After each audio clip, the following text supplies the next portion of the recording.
Welcome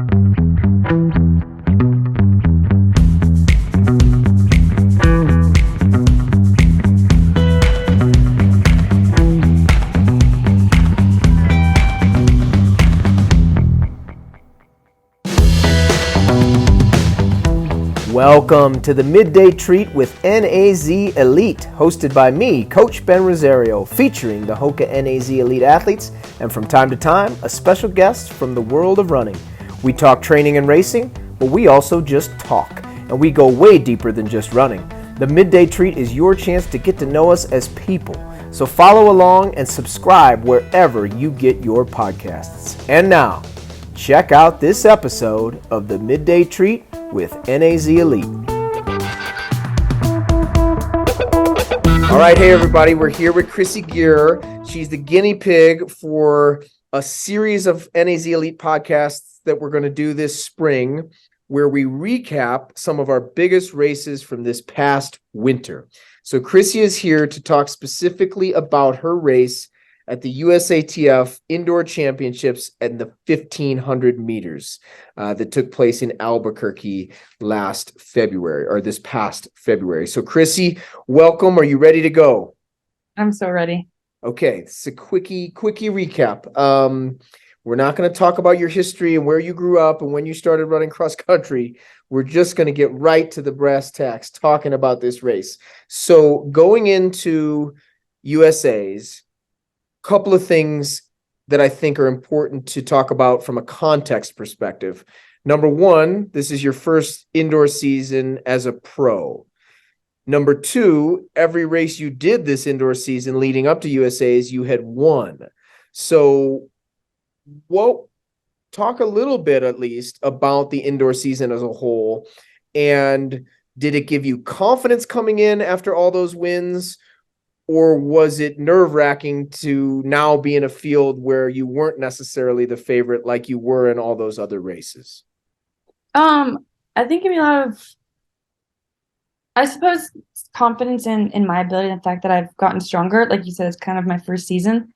And so that's been like it's been a lot of fun trying to navigate that space and being like, I don't know what to expect because we haven't been here before. And I think that the race opportunities I had in the beginning of the season, where I didn't have the pressure of like being a super stacked field, and I was able to just go out there, have fun, like push myself to what I felt like I was physically capable of on those days. And it, came out with a very strong result, strong results than I've ever run before, but not as strong as I feel like I can run. I kind of felt like there was a lot more there left on the table, or like that I could do. And so going into USA, I was really excited because it's like, all right, it's not going to be extremely stacked, but there's going to be really good competition. So I was really looking forward to like competing. I felt like I had a good chance to kind of place up in the top 5. I think that's kind of my goal. But yeah, so I just really enjoyed competing. No, that makes sense. Another piece of context is that this race was at altitude. Had you ever raced at altitude before? No. I ran up there, would have been 3 years prior when they sent us all home, but we didn't get a race. Being in Flagstaff, back in September is like the first time that I've like lived and trained and been at altitude. So having trained at altitude in Flagstaff, that's 7,000 feet, and now you're heading down to 5,000 feet. So did you and the others feel like you were at an advantage? Yeah, I'd say yeah. I think I had a couple more red blood cells. Definitely is not as easy as I thought I was gonna feel, I was like, I'm dropping, but it's like you're still at altitude. It was still hard. But I don't think it was as hard as, the people who had to come up from sea level. And you got to at least watch the meet the night before. Did you actually go and watch Abby and Katie run in the 3,000 and Olin the night before? Yeah, absolutely. And what did they tell you? What did you learn from them, if anything? Abby and Katie were just, it was hard, but also like you said, like there's kind of different circumstances. Like Katie been sick since January, so I think that already kind of made it harder for her. And then the fact that the race was doubled the distance that I was going to be racing the following day, and they ran a like extremely honest race like right from the get go. There was no like nice build into it. Like they were like, all right, we're ripping 36s right away. So I think, yeah, the distance and like just the way they race ended up making it harder. So I think I was expecting it to be worse, which kind of was nice because it wasn't as bad as I thought it would be. I But got yeah, it you. was really fun to see them like out there and compete, and then Olin like thrown down, like trying to go for the win the last 4 600, and I was like, okay, I was like maybe I could do that too. So Yeah, no, that's great. And you mentioned the field, and you had some great competitors on paper: Nikki Hiltz, Sage Hurta-Klecker, Emily McKay, who had run really well the night before, Abby Nichols on your teammate who had run really well the night before. How much did you study the field, and how much did you prepare for those athletes, as opposed to how much did you prepare about just running your race and thinking about what you needed to do? um I think it's okay, so I suppose it's kind of a blend between running my own race and also knowing who I'm in the field with. I definitely like looked at the field and try to go down the list and assess what I knew of each runner based on like their strengths and weaknesses. And I suppose it seems like they don't really have any weaknesses. So I'm trying like, okay, how can I compare my strengths? Like what's going to benefit me the best? But I like to think of it as, and this is not like meant to be um like arrogant anyway, like just being completely honest with myself. Sometimes when I enter a race and I go, okay, on my best day and on like I think I can be, X number of these athletes. And I felt like I could beat the majority of the fields, not the entire field, but if I had my best day. And so there and yeah. So that was like I was like, if I go out there, I know what I can run. If I put myself in it, like I shouldn't be surprised to be, in the top five and in the top two. So just yeah, trying to focus on running my race, making sure that I didn't let what the other people were doing get away from me, if Got it. that makes Got it. No, it sense. makes total sense. Well, that's great. That's a great segue. Now let's get to it. Let's get to this race. So again, I watched it a couple of times before this podcast, so I made a number of notes. The race, as you kind of mentioned, did not go out fast. So you're Mhm. standing on the line in a championship race. You don't know because it could go out fast. So how many seconds in, laps in, did you realize, okay, it's not going to be one of those kind of races. It's going to be a tactical kind of race? Probably thought I kind of thought so about 100 meters in, and then 300 meters in, I was like, okay, for sure. Just like everyone got out and then settled, and then I was like, are we gonna wait? And another, 200 meters went by, and I was like, okay, no one's gonna push the pace. Yeah. So So what happens to your mind at that point? Because obviously it's a different mindset. A fast race has a different sort of mindset than a slower race. I noted that you guys came across 72 seconds for 400, so obviously very slow for athletes of that caliber. But you put yourself in a really nice spot. You were never. I made a little note that, as far as I could tell, you were never worse than fifth, and you were always kind of on the inside, but protecting your spot. Is that what it was about for the first half of the race? Just making sure that you were in that good spot? yeah, absolutely. I think Alan wanted me to kind of be in, I don't, maybe he's in fifth, I don't remember, but he gave me a position. He's like, kind of stay around here, and just be in position, like just kind of ready to go for anything, whether it's fast or slow. I think he thought that I was going to be faster just because I feel like women on championship levels tend to race a little more honest. And the women's 3K that the day before, kind of lent itself to that. So we were a little surprised that it was slow. I really wanted to go fast, but so I think everyone does. It's like that's what you train all year for is like to go run fast. But like I said, like he was kind of like this race is about positioning and racing. I don't want you to go out time trial at altitude. Um, so just yeah, I wasn't super stoked on the slow pace, but I just kept trying to tell myself like every lap would go by. So let's say for example, I had 800 to go, and I was like, okay, make this an 800-meter race. And then come around and it was like 600 to go, and I was like, well, this is going to be a 600-meter race. Like I just felt like we hadn't started racing yet, and so I was trying to prepare to make wherever I was, wherever someone made the move, like that's the distance of the race that I was racing because the Yeah, that boards makes kind a, of like, that makes a lot of sense. No, it's really interesting to get into the athlete's mind of what you're thinking, during the race while these things are going on, you know, because you guys ran even slower the second 400. You were 72 and then you were 226, we were at like eight. as slow as the women's 3K, like Yeah. their first 800. I was like, we're only doing half the distance. Yeah, Yeah, it's it a was little. really turning into a sprint. And so turning it into 800, turning it into a 600, it really ended up being a 400. Would you say? Yeah. Oh yeah.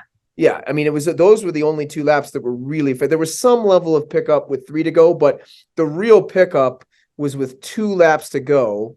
And that's when Hiltz and Hurta-Klecker moved to the front, and you clearly were keen to move, but could not get around Addie Wiley, the collegiate athlete, before the bell. What's going through your head there? Because you got to get around her.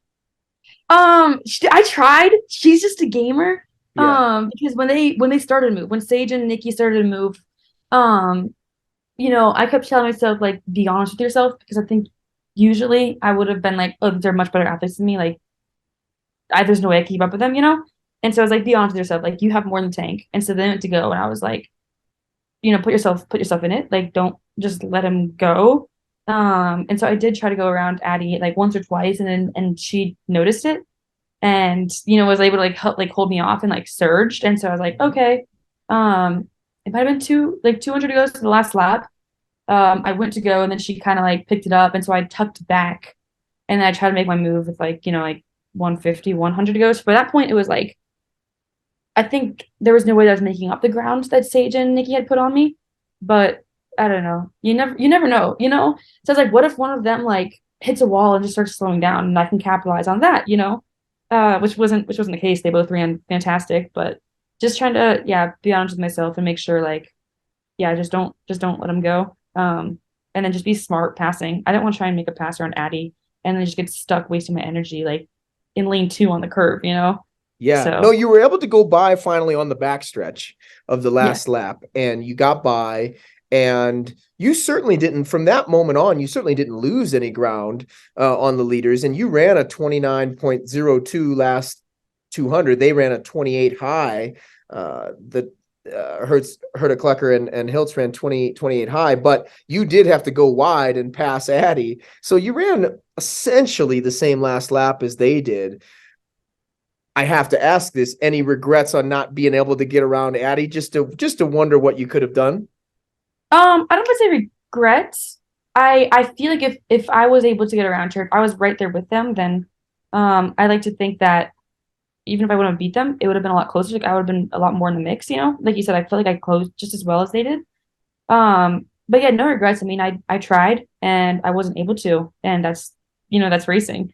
I Like I think love it. that's the point. Like she was a really good racer, and she's like, I'm not letting this girl go by me. And I was like, that's I don't know, yeah. Like not everything's gonna be a nice, clear, cut and dry time trial. It's like you're running perfectly 1,500 meters. Um, so I had a lot of fun just trying to make the most out of what I could with like what I had. So 100%, 100%. So what are the lessons learned? What are the takeaways? um I'm definitely a lot stronger than I think. And also I still have a long way to go. I think, like you said, like I was able to close in a 59 over the last 400, which I've never closed that fast before. I think I've had a couple of 61 or 62s, but I think if you want to be a world-class athlete, you have to be able to close in sub 60, when it starts really clicking. And so walking away from that meet, um, I don't know, I was very proud of myself and how I closed and decided that um I just need to get stronger to where instead of running, 72, 74s and then closing in a 60, I can run, 64s and then close in a 60 to where I don't need to be so slowed down. Because is that okay? Yeah. I think I just closed stronger and I was like, that's cool. I need to get stronger so then I can run a faster first 3 quarters and then really, really go ham the last quarter. It makes sense. So what you said earlier was, I just want to have my best day. Did you have your best day? I think I did. Yeah. Yeah. Yeah. That's really cool at a big championship. Yeah. Yeah. Okay. What are you looking forward to outdoors before we let you go? Um, I think just the opportunity to test myself more and kind of figure out where I'm gonna land. Yeah, I think it just takes time to develop and to get to like that next level, like the really high world class athlete level. But I think I'm starting to realize it might not be as far away as I think. So that's really exciting. I think I'm already running times that like I thought I would be running when I peaked. and now I'm running them, and I'm like, I don't feel like I'm peaking. Like I feel like I have a lot more to give. So Very cool. Thank you, Krissy, for being our guinea pig. You're our first guest on this little mini series we're doing this spring. I really appreciate it. Hope everybody enjoyed it. Krissy, thank you very much. yeah, thank you for having me. All right. Thanks for listening to the Midday Treat with NAZ Elite. I'm Addison Rosario, Coach Ben's daughter. If you're watching on YouTube, hit the like button and subscribe to our channel. If you're listening on Apple Podcasts, please leave us a review. Be sure to follow us on Twitter and Instagram at NAZ_elite. Subscribe to our weekly newsletter on NAZelite.com and stay tuned for the next episode of the Midday Treat with NAZ Elite.